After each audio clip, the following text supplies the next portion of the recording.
এরা তো এদেশেরই মানুষ ছিল। কেন তাদের এত ক্ষোভ এই দেশ এবং জাতির উপর, বিশেষ করে ছাত্র সমাজের উপর?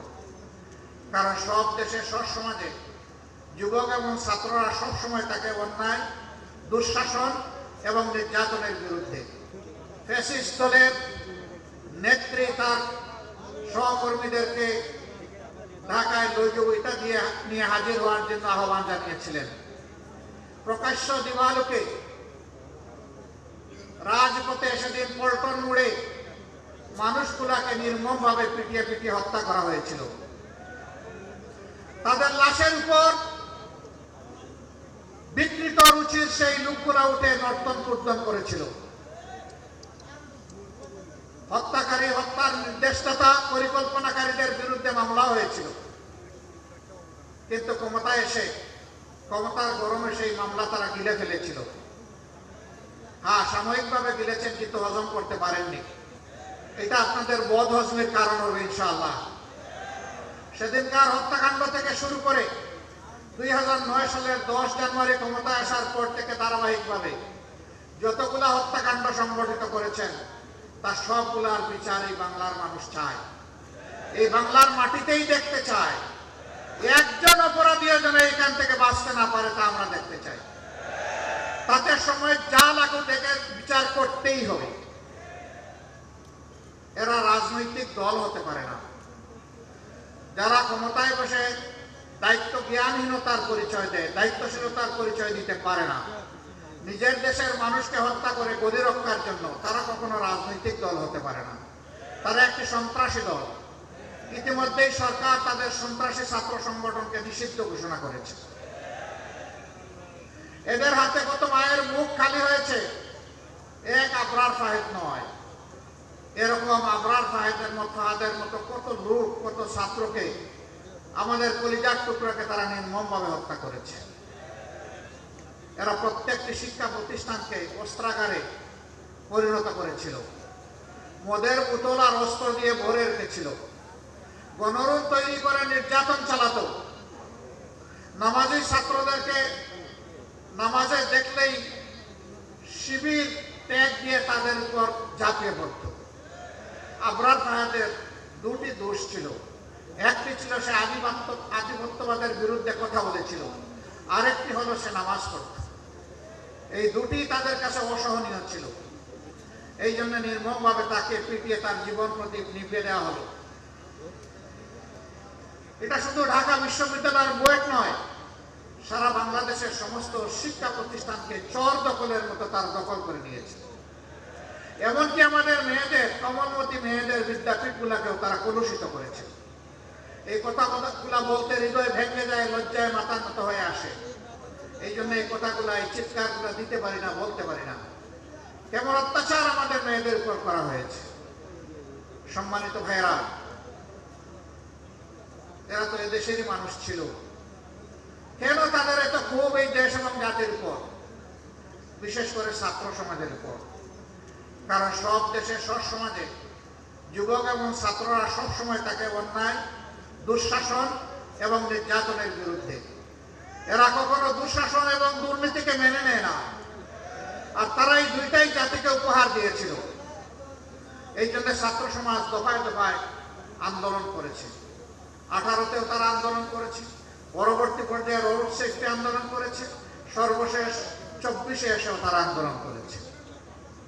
দফায় দফায় দুঃখাও দিয়েছে, আবার শক্তিও প্রয়োগ করেছে, বল প্রয়োগ করে অনেককে হত্যাও করেছে।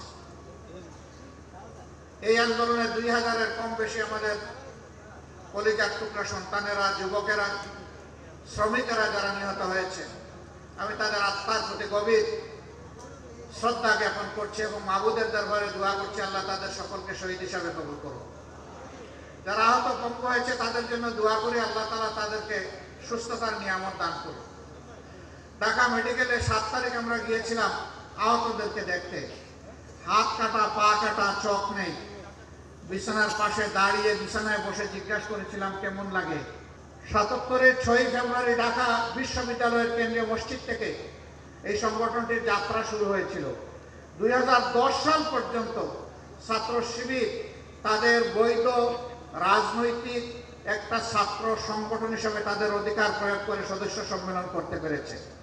10 সালের পরে আজ এই দ্বিতীয়বার, 10 সালের পরে এই দ্বিতীয়বার আজকে 31 তারিখে ডিসেম্বরের অনুষ্ঠিত হতে যাচ্ছে।